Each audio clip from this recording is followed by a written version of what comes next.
Thank you.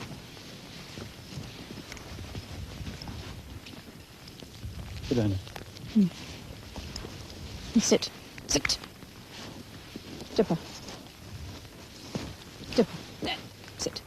Sit. Sit.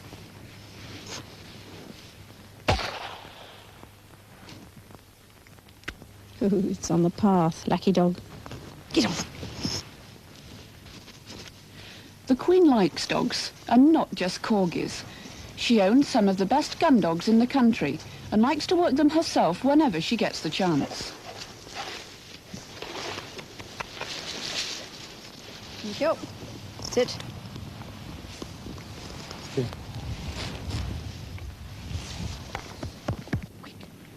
Corgis and doggies, that's a Dachshund Corgi cross, may dominate at home, but there's usually a Labrador Retriever about as well. Okay. You're so good. This is so good. I'm missing a Labrador.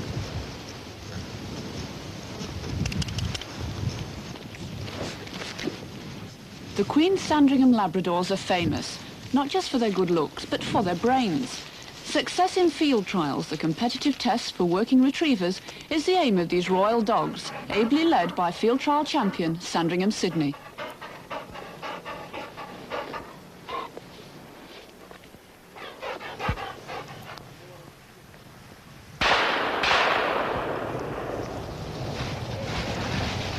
Almost all the enormous crop of game harvested in Britain each year is retrieved by gun dogs, most of them Labradors.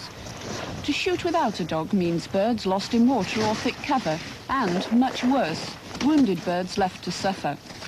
Even the best shot can't kill stone dead every time, so dogs are an essential part of the shooting scene.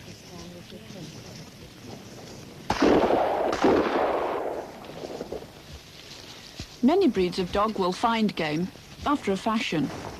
Some might even bring it back in one piece. But it's something special to watch a good Labrador in action, for he's a craftsman, with courage, a soft mouth, a good nose, and the intelligence and trainability that comes from generations of working ancestors.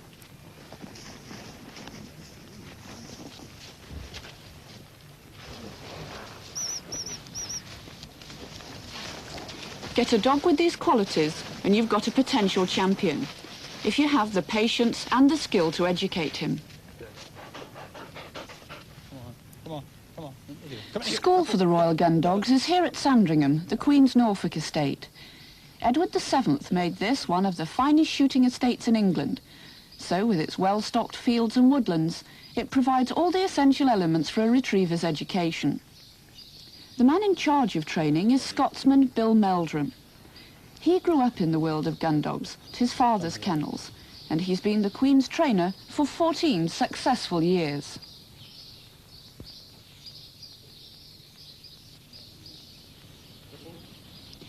With the Queen's enthusiastic support, Bill has bred and trained a succession of winning dogs. They've all started life here at Bill's attractive Norfolk brick house, a house which really does come with the job. Come on, heel here. Come on. Come on, heel. For the kennels are in fact Bill's back garden. Come on. Come on, heel. Come on, heel here. Come on. Looking after the 20 to 30 dogs who live here is a full-time job.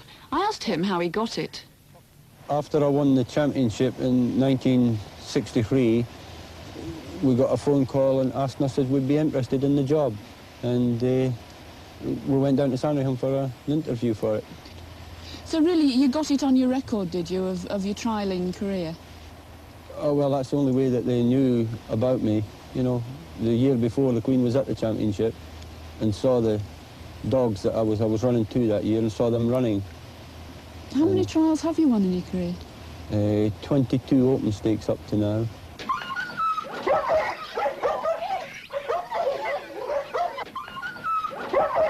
There are no set hours in this job. The dogs see to that. Right from the day they're born, they demand attention. There's a dog for each member of the royal family, young dogs being trained, and 2 or 3 litters of puppies every year. As well as the actual job of training, Bill and his assistant have to clean the kennels, feed and exercise twice a day, and attend to any other needs that may crop up, such as illnesses and injuries.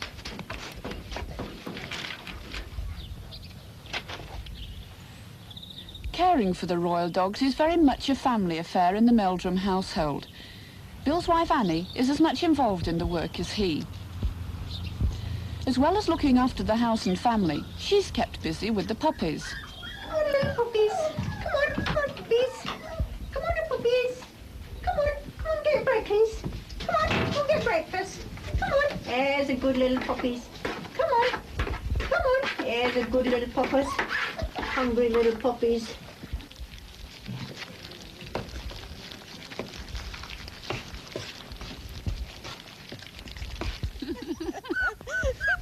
Oh, you softy, you're getting left out. There's not a lot there, is there? Are the puppies your responsibility, Annie? Yes, I usually look after them, yes. How many have you got at the moment? We have 3 litters of the Labradors, and this is a little litter of Border Terriers. When you've got all these puppies, all these different characters, how do you decide which 2 you're going to keep? Well, we look for a nice bold puppy. Also, try and get one with a good head. He has a nice head, and he's sort of got a nice tail, and he's pretty thick set. Got thick set legs and He looks like a little tank, doesn't he, going quite a along? nice looking Yes. Labrador, yes. British gun dogs are the best in the world, and the Sandringham prefix is internationally famous. Puppies bred here go to gun dog enthusiasts in many countries, and sometimes trained dogs are available for the right people. When the Queen heard that French President Giscard d'Estaing's Labrador had been killed in an accident, she gave him a fully trained dog from the Sandringham kennels. During the President's visit, Bill brought Sandringham Samba to the palace to put him through his paces, the end product of 18 months of training. Sit now, attaboy. Sit. Sit. A dog's education starts at 6 months old. After learning to walk close to heel, it is taught to sit and stay until Bill whistles it up. Good boy, Rock. Good boy, Rock. Good boy. Success means lots of praise. The dog must work because he wants to please, not because he's terrified. Good boy, eh? The next lesson is vital, stopping on command. Come on. Rock, look up. The dog first learns to sit whenever it hears a long blast on the whistle. It must obey this at all times, even when it's a long way from its handler.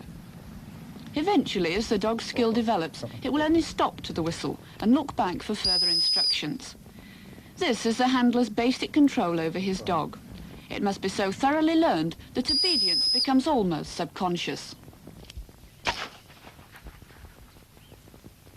it a bit further away from the rabbit this time. Like any young dog, Rock would rather chase rabbits than retrieve plastic dummies. But giving chase is a terrible crime for a gun dog.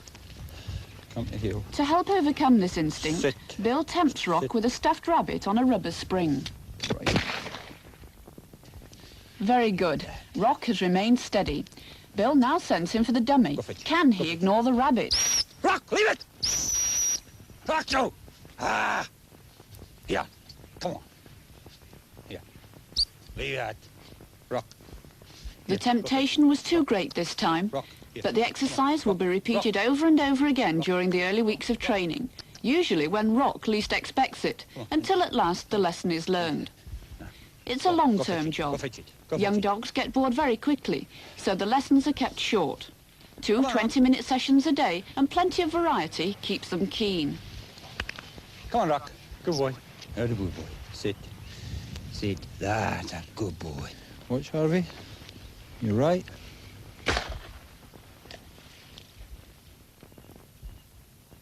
Go for it.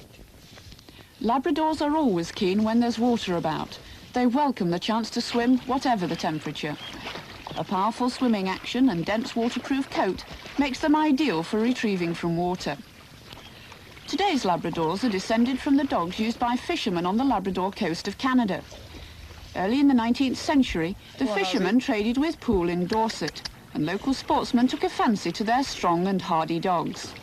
The breed grew in popularity, and by the 1930s had overtaken the flat-coated retriever as Britain's most popular gun dog. Come on, that's steady. Sit. Good boy. Yeah, no. Good boy. Not a good boy. Not a good boy. Faster and more stylish than the earlier retrievers, the Labrador could cover a lot of ground quickly, yet still be controlled at distance by whistles and hand signals. Sit. Sit there. Sit.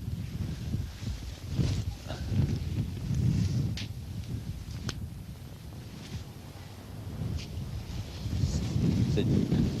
Achieving this control is the final part of training, reached when a dog is about a year old. The Duchess of Kent's dog, Mosca, has progressed to this stage. Go fetch it. Go fetch it. Go fetch it. Following Bill's signal, she goes out in search of the first dummy, but doesn't find it immediately.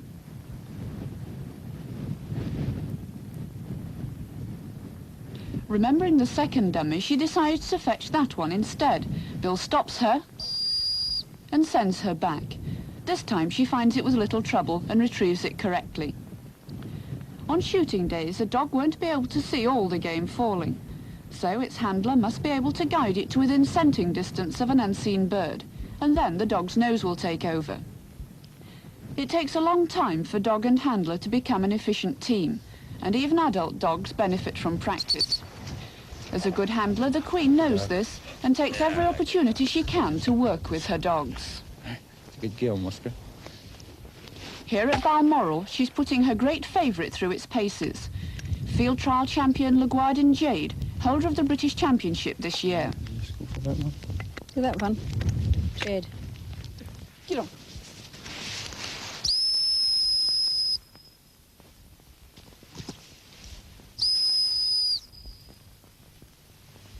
Jade has become the Queen's constant companion.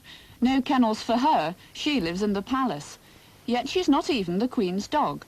She belongs to Bill Meldrum's father, George. She knows that exercise too well.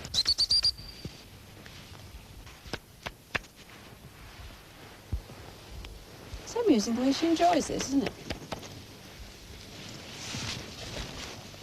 Thank you. Sit. Jade, go back.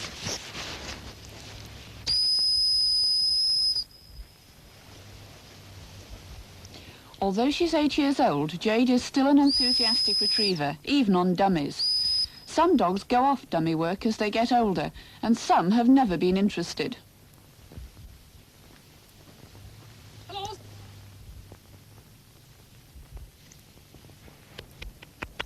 Sandringham Sherry, an old lady now, has always disdained running after bits of plastic. A field trial champion herself, with Sherry it has to be game or nothing. Sit. Sit. Look. And you won't have that. You won't have it at all, will you? No, you won't. Did you enjoy having Medlar yesterday? Yes, very much. I thought it was very enjoyable. Get on. If you could stop her, Matt. The Queen is so enthusiastic about working her dogs that every year a private field trial is organised at Sandringham so that she can compete. Against some of the top handlers in the country, she has twice taken second prize. Perhaps with Jade she can win this year. Jade is certainly a clever enough worker, although that's not her only attraction. She's a character. Even at her age, she has as much devilment in her as any puppy. Come on, Teddy. Come on, Teddy. Jade. Until she's actually sort of done something terrible, that she's not... Jade, when you took the puppy's dinner the other night, what did I do? Oh, Jade. What, Jade. she ate the pup's dinner? Yes, she ate the puppy's dinner. She'd do that. And then there was a grinning face all over the hall, you know. Jade. One dog who could wipe the grin off Jade's face is the Queen's own champion, Sandringham Sydney, a leading contender for Jade's title. A long retrieve like this is easy for Sydney. His greatest asset is the ease with which he can be directed even at distance.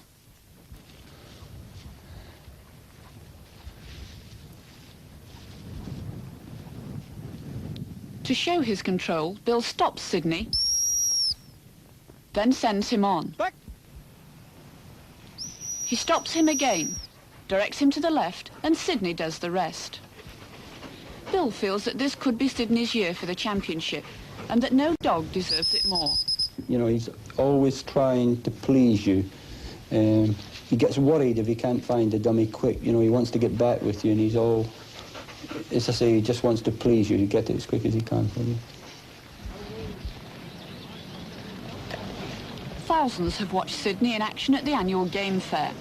It's an occasion on which he excels to the delight of his owner. He revels in the attention. He knows he's good. He's won 4 game fair competitions, being beaten only once by Jade. At the 1975 game fair, the Queen was there to watch Bill and Sydney beat all comers. But despite his success, Sydney is, after all, only a dog. And even a royal superstar dog isn't always perfect. Sometimes even his manners slip. Well, when we was at the Crufts once, he was coming out of the ring, and 2 Australian girls were eating this big packet of sandwiches. He lifted his leg all over them. And another time when we were being presented with the prizes, the lady who was presented with the prizes, he was standing lifting his leg on her. I don't suppose she was very pleased about it, was she? Well, she didn't know, but all the crowd knew. You know, she wondered what they were all laughing at. But Sydney is easy to forgive, especially if he keeps on winning. And this is the big one, the National Retriever Championship. This year it's being held in Scotland. The Meldrums, with Sydney, Jade and one of the Spaniels, pile into Bill's van for the long journey north. In Scotland, the weather's wintry, with deep snow and temperatures below freezing. Sydney qualified for the championship by winning an open trial, and Jade automatically qualifies as last year's champion. They'll be running against 30 other top retrievers from all over Britain.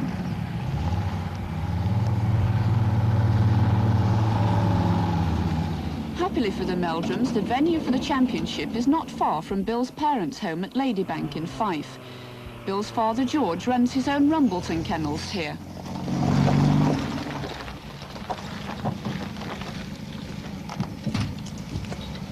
Did you stop it, Davis? Yeah. Don't jump me up. What was you doing, mate? Oh, it's all right. Good for me. Snow on the road, but don't punch. Oh, better. I'll let you go. Good day, Mara. Jade. Jade.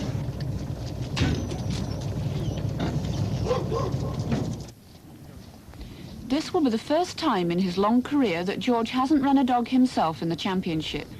He has a bad leg and knows he couldn't sustain 2 long days on foot. So Bill's running Jade for him as well as Sydney. And Bill's brother Ian is running Rumbleton Kappa and Rumbleton Breck, 2 of Sydney's sons. George, are you very disappointed that you're not going to be able to take part this year? I am. It's the first year I've missed, you know, for since, I don't know, 1947. How did Jade win the trial last year? She had no opposition. She just, the only dog that didn't do anything wrong. It was a surprise, though, wasn't it, that she eventually won the trial? It was a surprise that I qualified her to win the trial. I had retired her, and the club that she qualified in, the Loudon Club of Scotland, was short of a dog and entered her for that trial, and she won that trial. And that was all the trialling she'd done. The Queen had, in fact, borrowed her, hadn't she, not long before that? She had had her just, yes, I'd only had her back for about a week, I think. What was the Queen's reaction when she ended up as a field trial champion? Oh, well, she was, I think she was more than pleased that she said that it goes to prove that she hadn't done the dog any harm. And I just said, I think she must have done her some good. After the long journey, the dogs need some exercise, so the family take them into a frozen field next to the kennels for a training session.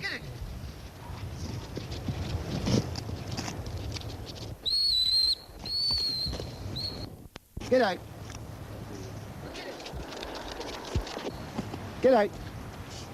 No one has won more field trials or made up more champions than George Meldrum. His trophies and awards provide him with a wealth of memories.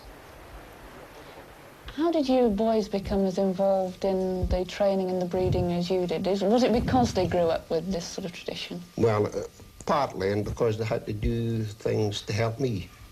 You could put them away with a dog and they could bring a dog on themselves then.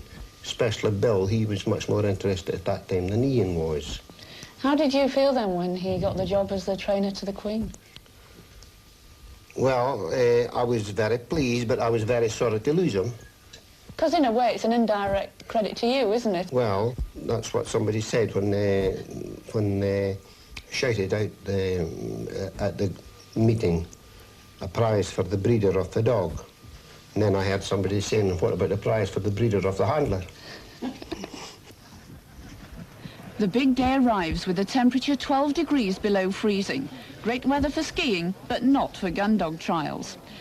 Lord Kinnaird is host to this year's championship at his Rossie Priory estate in Perthshire. 29 of the original 33 qualifiers have turned up to battle for the sport's top prize. Disaster for the Meldrums, though. Jade is one of those who's had to drop out. Last night she came into season and is therefore barred from competing. The handlers come from a variety of backgrounds. There are gentry and keepers, workers and bosses, professionals and amateurs, all dedicated to working gun dogs. But it's not all serious. The championship is also a social event where old friends meet. When I picked the pup, your father said to me, well, he says, you picked the wrong one. And I said, well, that's charming. I'm only after picking it. That's a nice thing to say. I think so, anyway. Hello. Well, I like it. Hello. Yeah. Good puppy. All right, you want to ball right to the old I don't want it, Ruby. Suddenly order emerges and the trial is underway. 2 days of grueling competition. It's going to be a long 2 days for the spectators, particularly in the freezing conditions.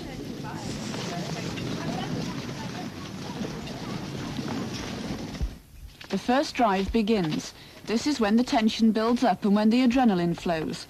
Will all the hours of patient training pay off, or will bad luck throw it all to waste? Bill and Sydney have drawn a low number, so they're among the first 4 dogs to take their places in the line. Each pair of dogs is watched by 2 judges. If they get past these 2, the dogs will be watched by the other judges in the next round.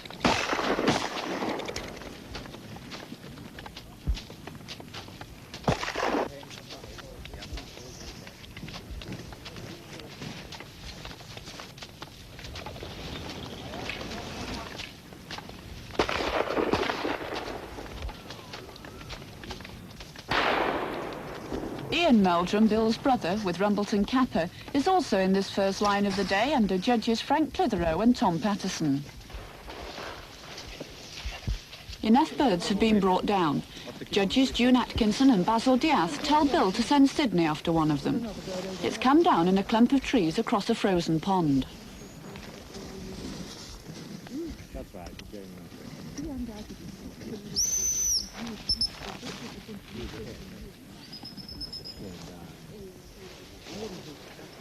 Relief for Bill as Sydney reappears with the bird. A good start does wonders to quell nerves and boost confidence.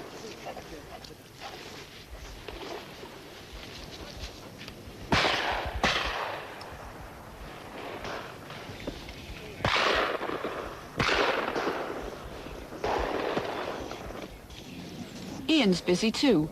Judge Frank Clitheroe explains where he thinks the bird has landed, and Capper's sent to find it. Get out.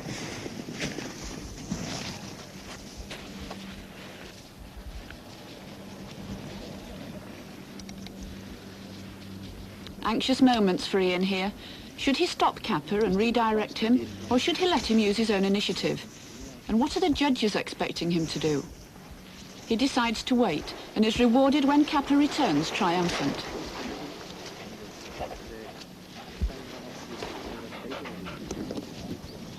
A hare runs by. The dogs watch, but don't move.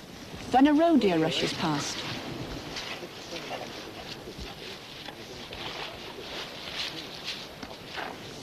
Despite these distractions, the dogs must remain steady.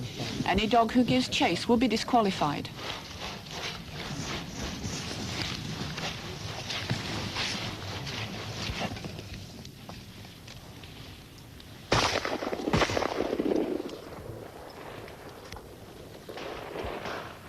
This pheasant looks like a runner. That's an injured bird which will run at great speed once on the ground. Bill's told to send Sydney after it. In this situation, the dog has to be sent out immediately before the scent and the bird are lost.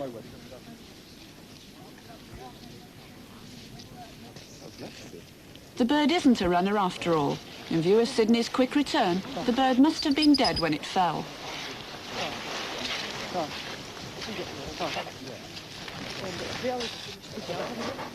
Bill hands the bird to one of the judges, who checks to make sure Sydney hasn't damaged it.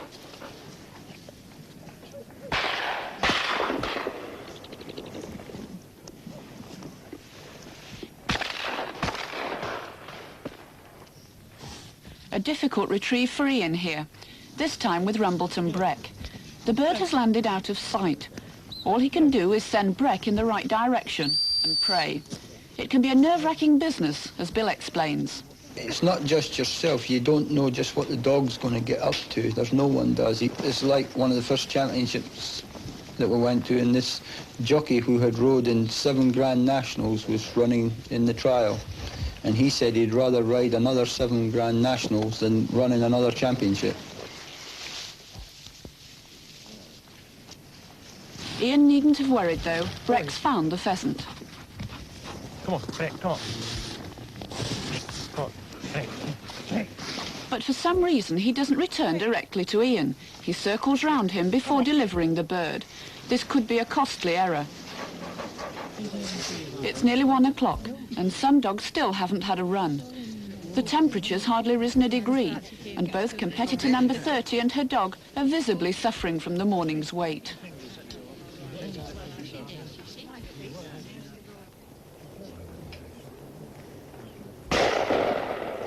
A bird's brought down in the wood, and at last they get their chance.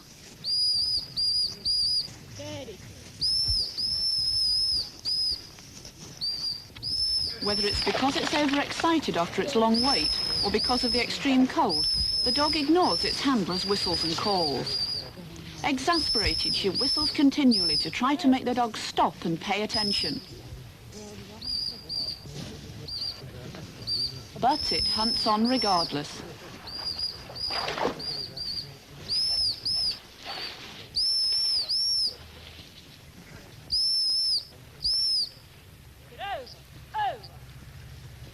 The dog and handler must be a good team, otherwise they wouldn't have qualified for the championship. But even the best have their off days, and this failure means that they're now out of the competition. The dog next in line looks on equally cold and miserable as the unfortunate Labrador is called in. After a quick lunch, the trial continues. That afternoon, we're walking up. With the light fading rapidly, dogs, handlers, guns and beaters move in line over the hillside. Conditions are deteriorating fast. It's getting very dark. The pheasants have had enough for one day and are refusing to fly. The scent has gone completely, and the dogs are having difficulty finding anything.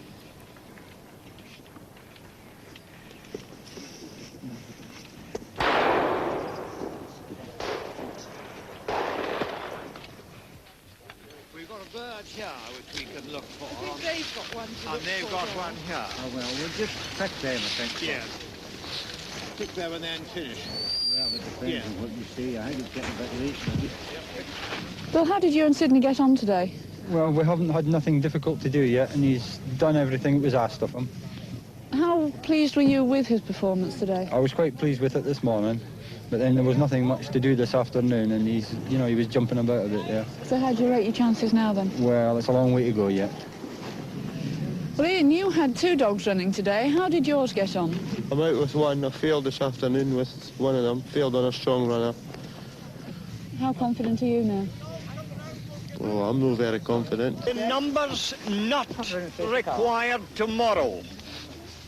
Now, I repeat, not required tomorrow are 3, 4, 5, 9, 16, 26, 28, 30, 31 and 32. Those numbers are not required tomorrow. Ian was right not to feel too confident. Kappa and Breck are now out of the competition. That poor retrieve has obviously taken its toll. 16. Must be a disappointment for you though to have both out. Oh, disappointed and both been out, yeah, but that's how it goes. Basil Diaz is one of the judges. It's been a long and difficult day for them too. They've had to stay alert and critical despite the cold. What sort of concessions do you make to weather like this? Well, this is the Retriever Championship, and one has to try to maintain a high standard. The judges do take into consideration the difficult conditions, but the dogs are there to find game, and we hope that they will. We started with 29 dogs this morning, and we are left now with 16. The judges discarded those down to 16, and we are going to have quite a difficult time to sort out the winner. Day 2 and more snow. The survivors battle on. The following dogs will be required. Are you all listening? Yes, all right. The following dogs will be required. Numbers 1, 2, and 7 up in the line below. The remaining dogs are making few mistakes at this stage, so the judges have to look for the finer points of each run: speed, style, and ease of handling.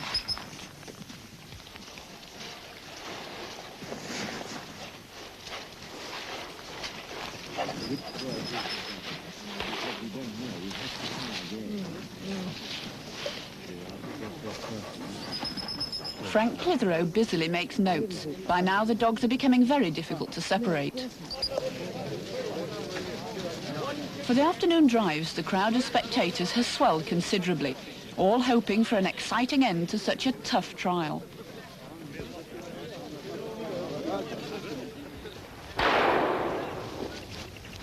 What looks like a runner glides down into the woods. This is likely to be a long and difficult retrieve.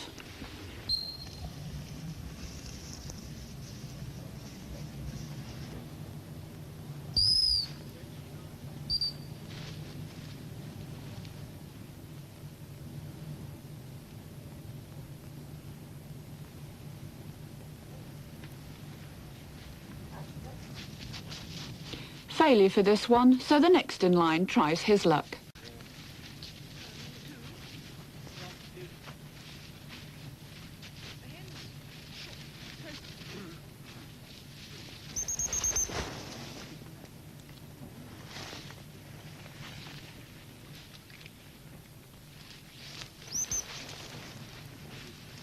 A good retrieve this time, so the previous dog goes out of the competition. Now the judges get into a huddle to decide which dogs go through to the final round. With the standards as high as they are, the choice is hard. The final 5 dogs take their places in the line. Bill and Sydney have made it to the final. So have Mrs. Sandra Halstead with West Head Tan of Drakeshead, Philip Elsey and Hedenham Park Dash, Eric Baldwin and Palgrave Swinbrook Fern, and Philip White with Swinbrook Tan.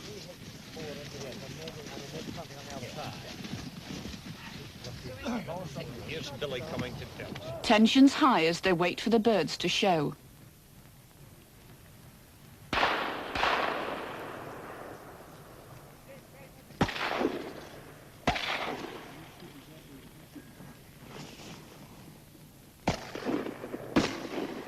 A pheasant's brought down in the wood, and Philip Elsey's dog is sent out to make the first retrieve.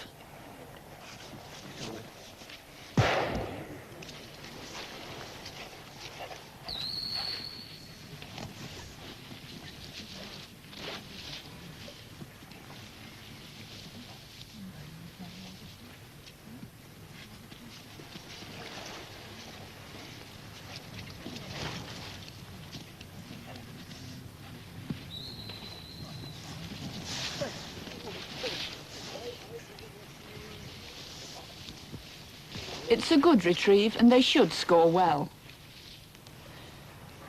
Bill and Sydney go next after another bird in the wood.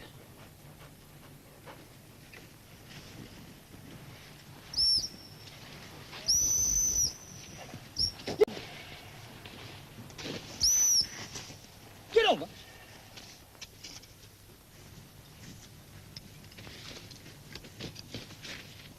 Get over. Get over. Bill's in trouble. There must be a strong scent on this side of the fence because Sydney's refusing to cross. Get over.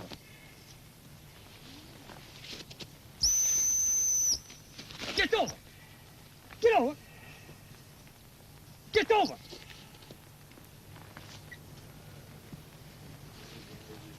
Eventually he does go over, but the delay will count heavily against him. He's got to find this bird.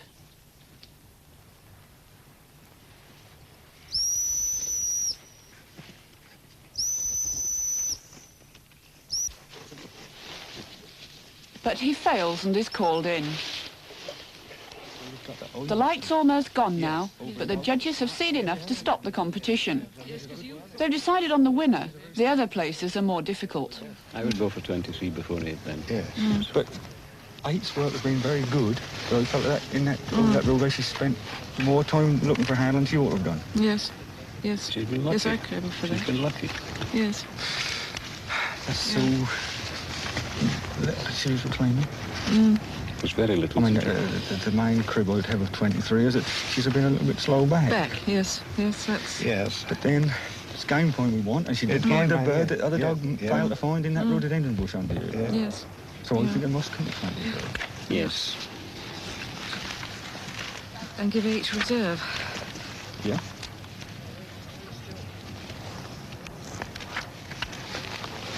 They haven't made it easy, these dogs. Well, it hasn't been an easy trial, my goodness. I think everybody's feeling sorry for it. Time for the prize giving. Secretary of the International Gun Dog Society, Mr. Taylor, announces the winners. Winner of the championship, in fact the first dog, is Headnam Park Dash, Mr. P.R. Elsa's Labrador dog. Yes. Where is it? Ah. Lady Kinnaird presents the winner's trophy and awards to Mr. Philip Elsey and Headnam Park Dash, who ran so well throughout the 2 days. Well done indeed. And that goes as well with it. What are we going to do with that? Leave it on the table, could I? Yes. But that error in the final round has robbed Sydney of a top prize. He and Bill have to be content with 5th place. Disappointment this time, but there'll be other years and other championships for Sandringham, Sydney and Company.